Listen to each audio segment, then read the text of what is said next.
Hello, my name is James Musselwhite, a portrait photographer here from Portsmouth in the UK and pointer and shooter behind the project, A Portrait of a Wrestler. And we welcome you to this look back at our shoot with Skarlett and Dominator from EWW down there in Hastings on the south coast of England. They travelled halfway along the south coast to come and see us at our studio here in Portsmouth and brought along a ton of ideas, a ton of creativity, enthusiasm, experience as well, and they were just an absolute joy to work with. So I just want to share some of the images with you here. We started off with Skarlett first because as you'll see, Dominator had to go and do his makeup in the nicest possible way. I mean face paint, obviously. Quite a simple shot here of Skarlett, just trying to get her into the character. I shot three like this.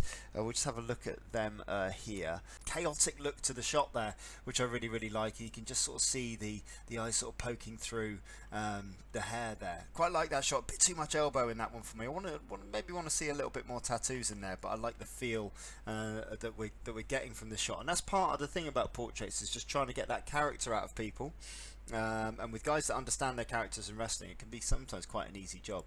Next one here, we've blown in some dry ice, made a big thing of the tattoo across the arm here, or the series of tattoos across the arm here. Little punky symbol there, obviously, showing off into camera there, and a little turn. Also a nice low angle here, just giving her an air of dominance, and a little highlight down the hair down on this side just to differentiate it from the background. Quite a nice feel to that shot there.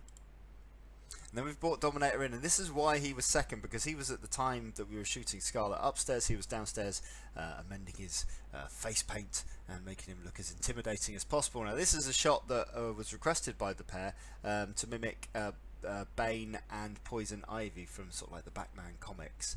So they showed me an image, and just again, just trying to add a little bit of motion blur on this one just to give it a little bit of a different feel. So it's all good, it's all well and good sort of taking ideas, never trying to imitate, always just take ideas as something to work on, and then try and create something yourself, something that's a little bit different.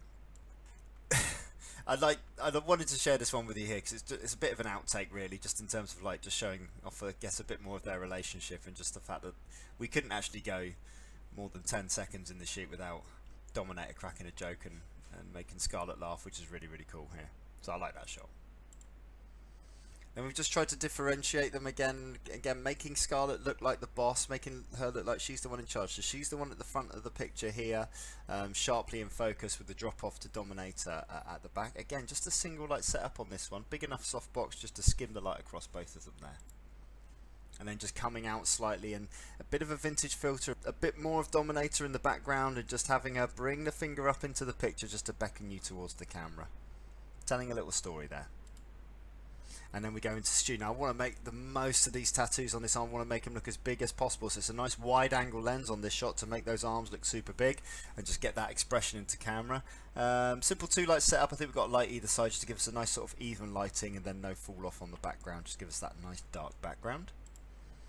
And then we just bring them into the camera, still sticking on that wide angle lens. Quite a wide aperture though, because I want all the focus to be on this face paint, on the eyes and on the beard. And then just drop that expression, symmetry, working on symmetry in the shot, making him look as intimidating as possible. That tattooed chest and shoulders is now acting as almost like a background to this shot, using the artwork that's been provided, you know, by our wrestler to sort of tell their own personal story. This is an image that I've gone on to recreate with sort of like other wrestlers since. It was probably the first time I did it, where we've just brought the light round 90 degrees, still facing Dominator, but we've had him in profile away from the camera, just stroking that beard and just giving that different feel to the picture again, working with the negative space on this sort of 2/3 over here. And then just have him turn into the camera to turn what was initially a butterfly light now into a Rembrandt light, and just get that attitude of him.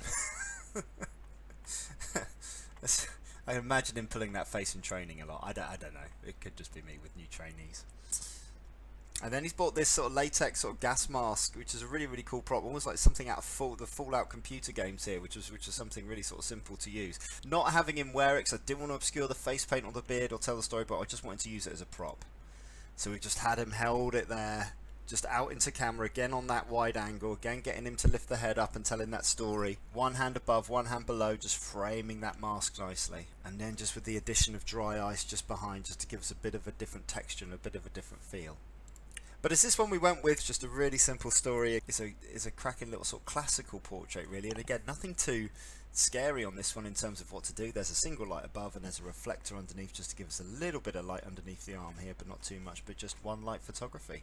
Later on in the shoot we got Skarlett dressed up in her Joker sort of leotard swimsuit kind of thing here, and the key to this was we didn't have much of a social media presence at the time, so I knew that if we got her in this and take some stunning images, I could start hashtagging things like cosplay, hashtagging things like, you know, Batman and Joker and comic books and all those things that are kind of on point to sort of like get a different following in terms of social media following. Got a few different angles on it and just hit the social media hard on it, and it worked out really, really well. Again, Skarlett not afraid to do something different, not afraid to get into her character, smearing that makeup over her face to make her, you know, look Joker-esque. And this was the one that sort of like, you know, for us at the time went kind of mini viral at the time and went outside the wrestling bubble and got us a little bit more attention. Lastly though, just want to share this one with you. Just a cute little tug of the beard and like Dominator doing nothing with those arms, and just a little kiss, just always trying with kisses, just trying to get either the moment before or the moment after, never the kiss itself, because if you're actually pushing your face onto skin, it can sort of distort the nose and sometimes doesn't look, you know, the best. You're just trying to capture that moment of a kiss either just before or just after. So this is the image of Stu that we decided to use to go forward with in the project, so we're going to slip him in there next to everyone else. These two guys were absolutely fantastic. I can't speak highly enough of their professionalism in the shoot and their enthusiasm for the project at the time. Stu's picture actually was the first picture of mine that got printed up large to be exhibited at the photography show at the Birmingham NEC, which was a super surprise for me, and I think it was a super surprise for him. It was printed up sort of 50 inches, nice and wide on a great big circular frame, which is really, really cool to see. During the shoot, when Dominator was gurning into the camera and growling and holding his mask up, my son, who was 3 years old at the time, came running up the banisters to sort of see what was going on, and peeked over and saw this sort of 6.5 foot muscular tattooed guy with a beard growling at Daddy, and swiftly ran back downstairs to his CBeebies, and it took him another 2 years to come back up into the studio after that. But we'll always be grateful for both Skarlett and Dominator for their absolute generosity and always sort of saying nice positive things about what we do here. It was really great to get this take on the British wrestling scene.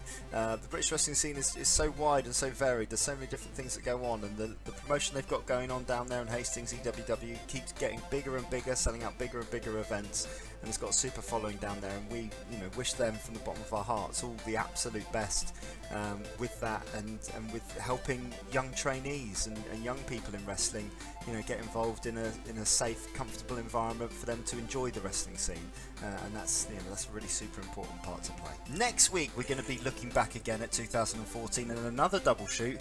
This time we're going to be looking at Ryan and Josh Bodum, who came to see us together in a shoot, and we're going to see like two young lads who are so similar yet so absolutely different.